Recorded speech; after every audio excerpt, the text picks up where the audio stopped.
Hello once again, boxing fans around the world. Thank you for joining me here on Talk and Fight for another episode of Boxing News Today. Courtesy of our friends across the pond at boxing247.com. Invite you to check them out. Anyway, let's start off with a few results that came in that were based on fights that occurred on the weekend, this past weekend.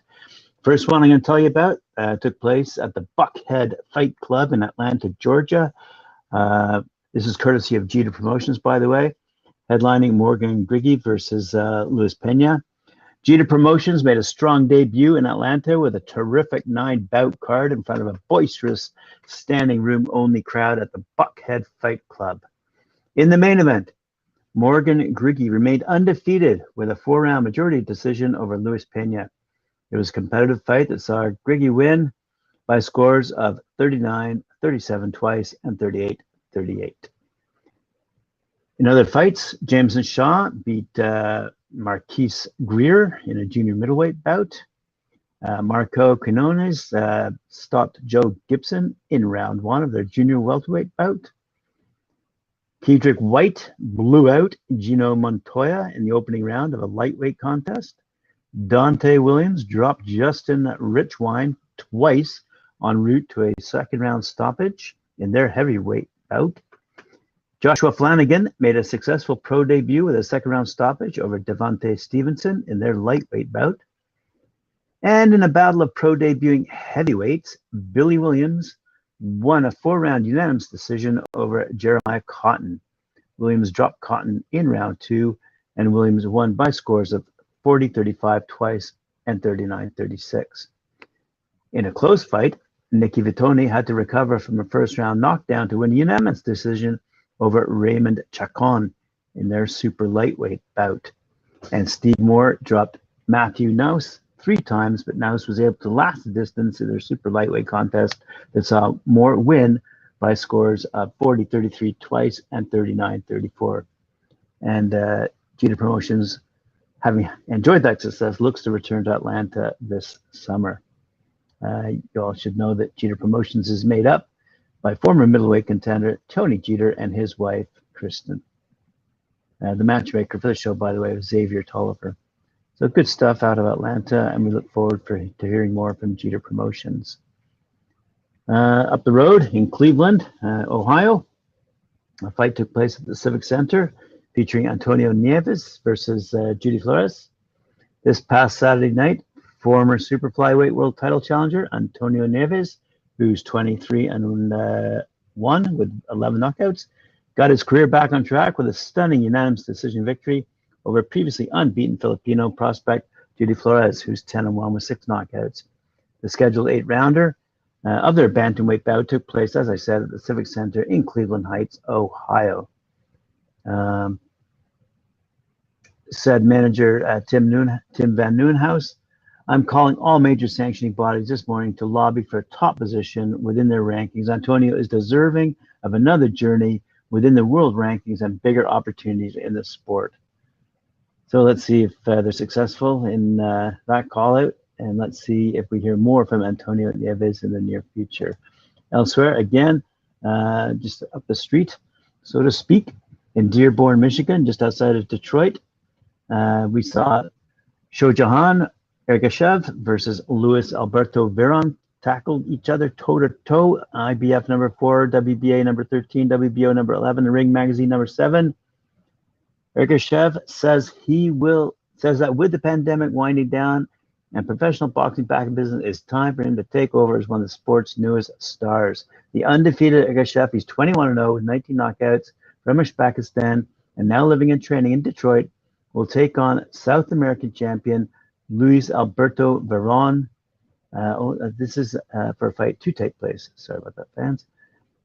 Luis Alberto Veron, who's 19-3-2 with 9 knockouts. And he's fighting out of Buenos Aires, Argentina, in a 10-round super lightweight co-main event, part of Salida Promotions Detroit Brawl, taking part this Thursday night, May 26th, in the Lincoln Ballroom of the Ford Community and Performing Arts Center in Dearborn, Michigan, United States of America.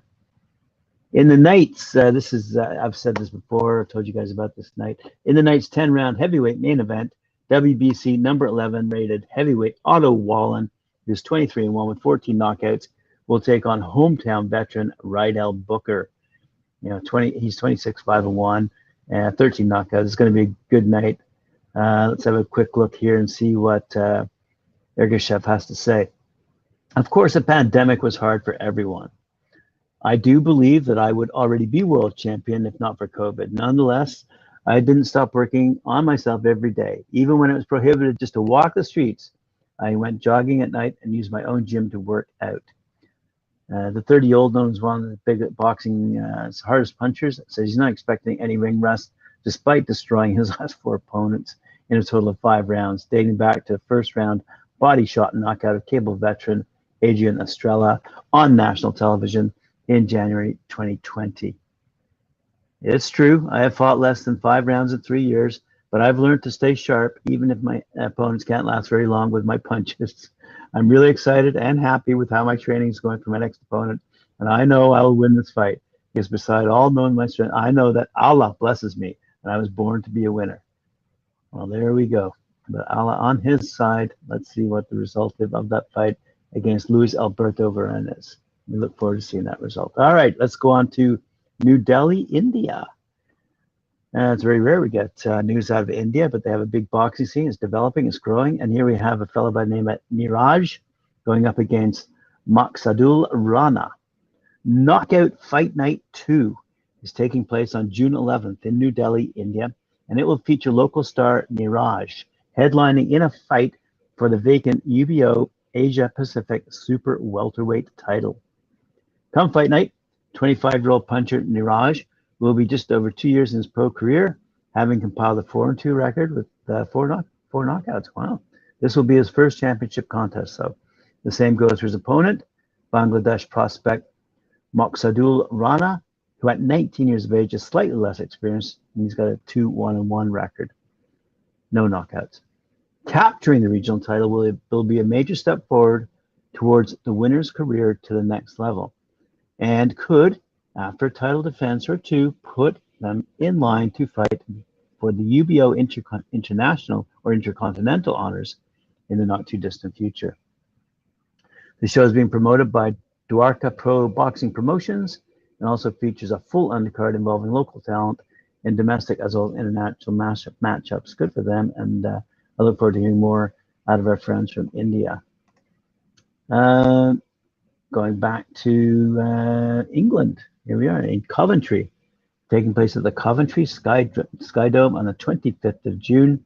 A new generation of future British boxing stars alongside Midlands talent will be showcased live on Sky Sports when Boxer rolls into the English heartlands for an event at the Coventry Sky Dome, as I said, on Saturday, June 25th. This is the fight that features Adam the Assassin Azim, who's 4-0 with 3 knockouts, described by his trainer Shane McGuigan as the best natural talent I've ever worked with. He brings his spectacular skills to the ring in the World Youth Championship bout as he continues his journey from teenage prodigy to future world champion. Alrighty. Also heading to Coventry on the path to future greatness is Tokyo 2020 Olympic medalist Karis Artingstall. She'll make her highly anticipated professional boxing debut following a glittering amateur career, which culminated in a boxing bronze medal at the latest Olympics. From Bunny Johnson, Britain's first black heavyweight champion, through to Robert McCracken and Frankie Gavin, the Midlands has a long history of producing elite boxing talents who've made their mark on the sport. Leading the region's next generation on their own march to the top are Boxer Series tournaments. That's Boxer, B-O-X-X-E-R. Winners Corey Gibbs, 16-0 with 3 knockouts, and Dylan Chima, who's 5-0 with 1 knockout. Undefeated Birmingham battler Gibbs, who won the 8-man box series in November, will face tough and wily Carlos Perez. Oh my gosh. And I must leave you now. I'll talk to you later.